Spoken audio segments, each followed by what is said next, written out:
What's up guys, my name's Brandon, and if you were disappointed with Apple Intelligence in iOS 18.1, you might want to pay attention to everything new here in iOS 18.2 because there are multiple new Apple Intelligence features that are not only great for productivity, but also really fun to use. So in this video, I'm going to show you all of the new Apple Intelligence features included with iOS 18.2 and how you can best use them. Okay, so first off, Apple Intelligence is now available in more countries when using Localized English. So it's now available in Australia, Canada, New Zealand, South Africa, and the United Kingdom. So the first actual feature I want to show you is Genmoji, and this allows you to create your own custom emojis to fit the context or the vibe of any conversation, no matter how crazy or how weird you want to make this emoji. So you can see I have all these custom emojis in here that you probably do not have. So I have this cake with a smiley behind it with candles on his head. I have this money printer right here. I have this headphones guy. I have somebody yelling at a megaphone. I have this guy right here pointing with the surprised face. And you'll notice that all of these are actually emojis. You can send these as emojis. You can react to messages with them. And as long as the other person is on an iPhone and updated to 18.2, they will see these just like they see any other ordinary emoji. I have the Christmas sweater here. I have this Christmas latte. So let me show you how to make these. So all you need to do is go into your emoji picker right here, and right here in the search bar you'll see describe an emoji, and you can just start typing out whatever you want right there, or you can go into the interface right here by clicking on the little smiley to the right of that search box, and that will open up the Genmoji interface that says start with a few words or a phrase that best describes your idea. So if I type in robot with a burger, it will give me a robot with a burger, and you can always swipe over to see different options, and you could also iterate on this as well. So if you don't like any of these, you can just add on to it down here. So if I want to say and fries, it will show me a robot with a burger and fries. So you can kind of see how this works, and once you get one that you like, you can just tap on add right here, and that will add it into your emojis, and now that will always show up down here in your emoji picker. So let me show you some more examples. So if I want to do a hard eyes emoji with the tongue out, you can see I can do that. So it's really great, and it's really kind of natural if you just combine multiple emojis into one and just type in whatever you think you should type in. Like this one was obvious, hard eyes with tongue out, just type whatever and you will get that emoji to show up right here. And you can even see some green ones, and also if you tap and hold on this, you will be able to save these to stickers and share or copy from there as well. Another cool idea is just typing in trippy and then whatever after that, because you can get some really cool, some really interesting and weird emojis if you type in trippy beforehand. And you could also choose a person for your Genmoji as well. So if I type in me with a hamster wheel, for example, it will prompt me to select which person. So if I go ahead and tap on choose a person, it will show me this little picker here, and I will choose myself right here, and I'll choose my starting point. We'll go ahead and tap on done, and now it shows me with a hamster wheel. Let's see what it comes up with. So you can see it kind of shows a version of me inside, or I guess behind, a hamster wheel. So you can do that as well with different people in your camera roll. And that's a perfect segue into the next feature, which is Image Playground. And this is not just a feature, this has its own standalone application. So once you update to iOS 18.2, you will have a brand new application on your home screen called Playground. It looks like this, and when you tap on that, that will take you into the Image Playground, and you will see something like this, where it says describe an image or add a suggestion from a list. And what this application does is it allows you to create original images based on people in your camera roll, or just from typing in the text of what you want to be made into an image. So you might see yourself as a suggestion down here. You could also tap on this little people icon, and this will show you all of the people in your camera roll that it's detected, and you can use these as a starting point. So I'll go ahead and tap on my name right here, so it's going to add me in. And then right here under suggestions, we have different backgrounds and different kind of themes to go along with it, but you could also swipe over to see more. So for example, themes. So if I want myself to be, let's just say we want to be in the summer, for example, we'll swipe over to costumes. So do I want to be wearing a costume? Let's go ahead and do something crazy. We'll just do a scientist, And then we'll go over to accessories. I'll be a scientist wearing sunglasses, and also I'll be in a random place. So I'll be at a lighthouse. So all those things now that I just chose will be combined to make this image that you see right here. So again, just like Genmoji, you will get different variations. You could just kind of swipe over to see the variations and choose which one you like the best. And then you can tap and hold on that, and you can save that. You can share it,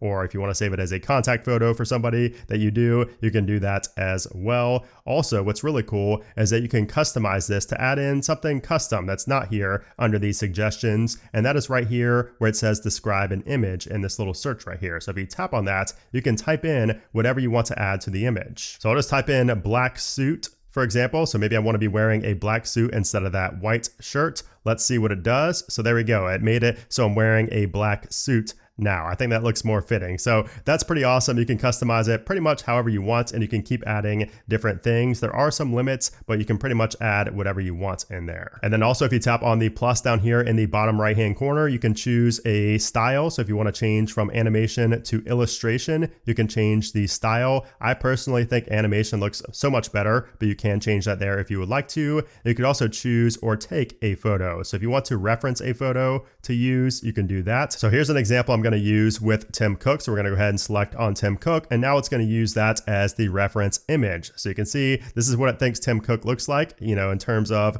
the image playground here. And if we want to add stuff to that, we can. So let's say it's Tim Cook's birthday. Let's say he's dressed up like a robot. He's not going to be wearing any hats, but he's going to be in the city. And there we go. That's Tim Cook as a robot in the city on his birthday. Pretty cool. Now you could also describe an image from scratch. So if you don't have a reference person or a reference image, you can describe an image right here just via text. So if I type in black cat walking on water, if I type that in, it will give me a black cat walking on water, and you can see it happens pretty quickly. So let's change the background. We'll type in with pyramids in background. So we'll add that. And now let's see if we have pyramids in the background. So there we go. So you can pretty much create whatever image. And again, we do get all these different variations until we find one that we like. Now, the next new Apple Intelligence feature included with iOS 18.2 is called Image Wand, and this allows you to create an image from a sketch or from a block of words. So you can see we have a few sentences here about a car sitting in a puddle. So if we want to activate the image wand, all we need to do is go into our pen tool right here and find the image wand that looks just like you would expect, like that. So it looks like a magic stick, and we're just going to create a circle at the bottom of our note. So you get this really cool, colorful circle here, and once you circle, you don't have to do as many times as I did. You just have to do it one time,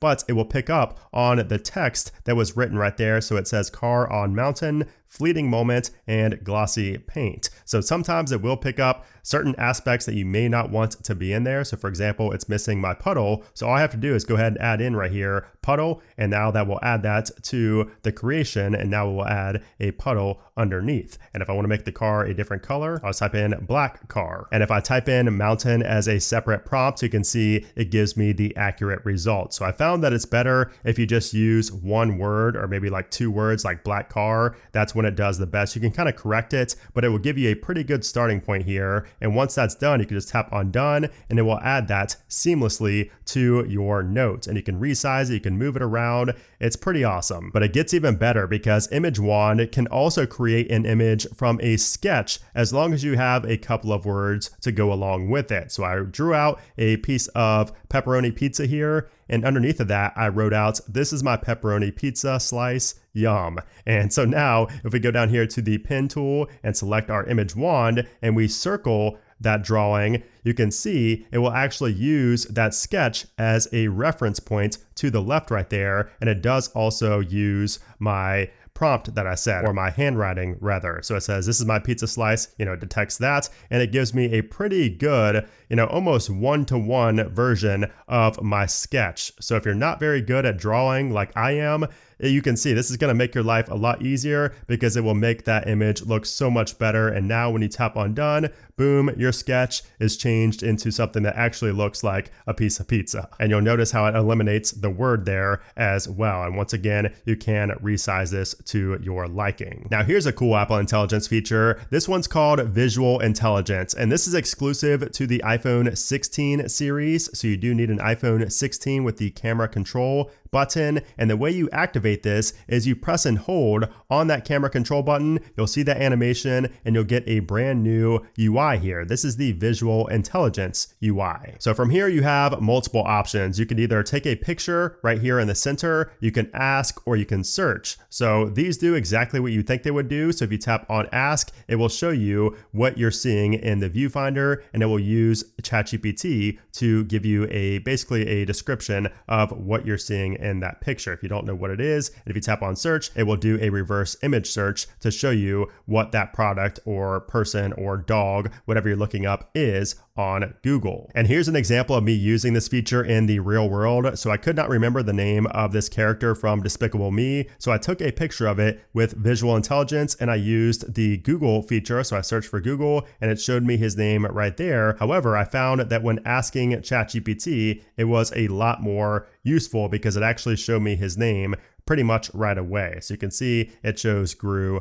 right there. But here's where you can really see the power of visual intelligence, because if you go to a location where there's a store or a restaurant, for this example, and you point your phone at that restaurant, it will show you right up here automatically the name of that restaurant. So if I go ahead back here so you can see what happens when I first pull this up, you can see that automatically, I don't have to press anything, it will detect that that is Mellow Mushroom. And if I tap on that, it will show me the hours, some photos, and then down here, you can see there was a button for menu right away. So you can go to the menu, you can go to the website, you can tap these three dots to go and get the phone number and call them automatically from this UI. All of that happens right here within the Visual Intelligence interface. And if you go to the menu and go back, that remains there. So you can easily call them, easily see the menu, all of that. That is awesome. And this also changes in real time. This location up top changes in real time as you're kind of moving your phone around if you have multiple stores next to each other. And if for some reason you want to do DoorDash or Uber Eats straight from Visual Intelligence, you can do that right here. So I took this photo of a pizza. I didn't even take the photo. I just held my phone up to the Pizza Hut and it showed me the delivery options to Uber Eats and DoorDash. I tapped on that and it took me straight to their page in those applications. It's basically just a better version of Google Lens, because I did the same experiment with Google Lens, and all it does is just takes you to Google. It just shows you Google images, which isn't really beneficial, at least not for me and the reason I'm using this. So I didn't have access to the menu, the phone number. I couldn't do any of that straight from this UI. All it did is give me Google image results. Now we also have some changes to writing tools with iOS 18.2. So in iOS 18.1, of course, writing tools was one of the biggest features, and it's pretty useful. I still use it quite often, at least once a day, but it's gotten a lot better here with iOS 18.2 for two separate reasons. So the first reason is when you go into your writing tools interface, you'll notice right away up top, we have a brand new section that says describe your change. So in iOS 18.1, you know how you could change basically just the feeling, the emotion behind your text to either be friendly, professional, or concise. That was all you had. But now with the describe your change, you can change the tone of your text to whatever you would like. So I'll just type in funny, for example, and you can see it will make that text that was previously mundane a little bit funnier. So it actually made it a lot longer too for some reason, but you can see it will change that. And of course you can keep rewriting it until it gets it right, or you can type in something different right there. But at least now with 18.2, you have a little bit more diversity with how you change the tone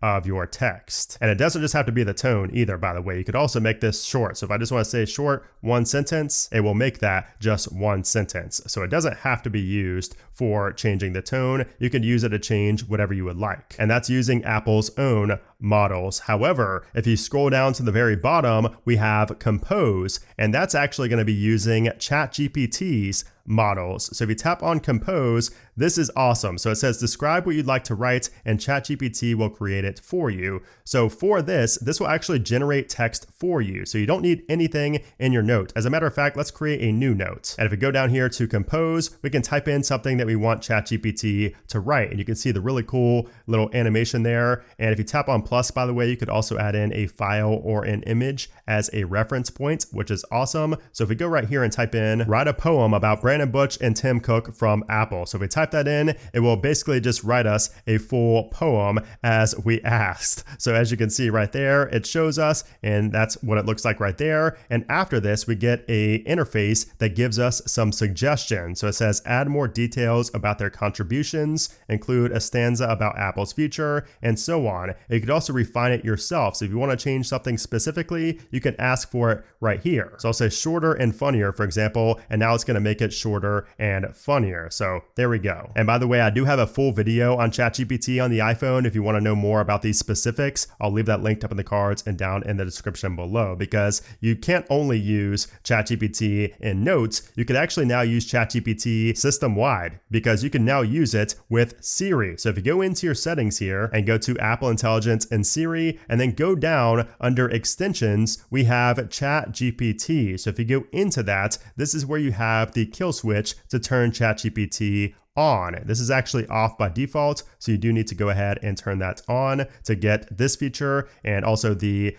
feature for compose in writing tools. And once you're in here, you can sign into your ChatGPT account. You do not need a ChatGPT account for this to work, but you can sign in there if you would like to. And also we have our daily limit. So if you want to know what this actually means, the advanced capabilities, I did talk about that extensively in my full ChatGPT video, which again will be linked down below and up in the cards above. Most people will not need to worry about this whatsoever, but if you are curious, that video will be linked. And then below that, we have confirm ChatGPT requests, which is on by default, but I turned that off. That way my phone does not have to tell me every single time I want to use ChatGPT instead of Siri. Okay, so let me show you why ChatGPT is such a big deal and why it's going to change the way you interact with Siri. And the reason I say that, by the way, is because this is the first time ever while using an iPhone that you can actually hold down the side button, ask a question, and get a response to anything that you ask. For example, what's the fastest way to meal prep for a family of 4 with less than 2 hours on a Sunday? Obviously, Siri cannot answer that, so it's going to say working with ChatGPT, and it will give me the information I need to know right there. What are 10 creative ways to save money on groceries without feeling deprived? Again, Siri can't answer that, so it will tell me that it's working with ChatGPT. It's going to be using Siri unless it says working with ChatGPT right there, and also in the interface, it will say ChatGPT down in the bottom left if that is a response from ChatGPT instead of Siri. So you can see it gave me a really good response to this right here, and you can always go ahead and tap on copy up there in the top right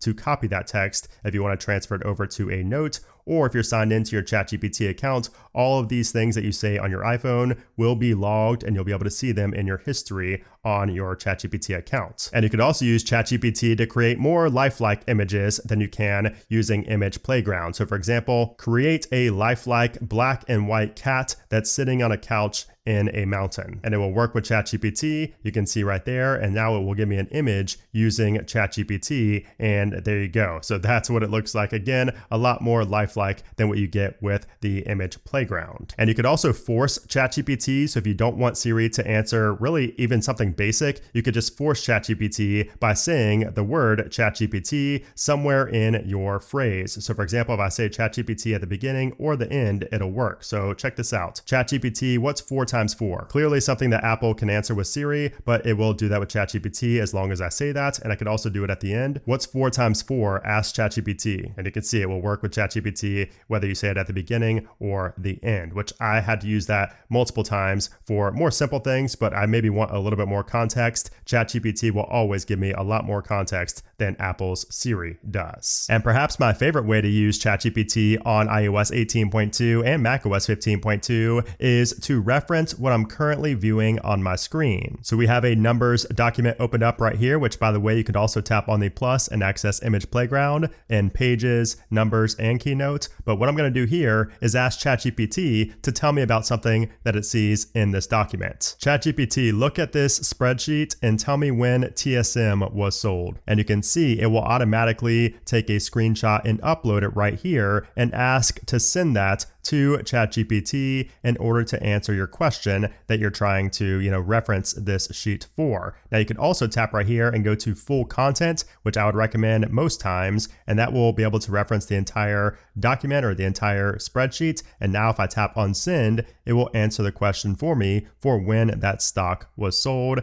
And there you go. It tells you right there the date and other details as well that I didn't even ask for. And by the way, if you have confirmed ChatGPT requests turned on, this is what that will look like. It'll say, I need to use ChatGPT to write that. Should I go ahead? So you can tap on use ChatGPT and then it will work and give you the answer. But if you turn this off, it will just automatically answer yes for you and go through ChatGPT. So those are the new Apple Intelligence features included with iOS 18.2. And I think these are so much better than what we got in iOS 18.1, especially ChatGPT integration and of course Genmoji. I'm always sending custom emojis to my friends now. But if you guys enjoyed this video, give it a thumbs up. Also check out my iOS 18.2 What's New video right here, and also my in-depth video using ChatGPT right over there. But anyways, if you want to see more, hit that subscribe button down below. Thanks for watching, and I'll see you soon.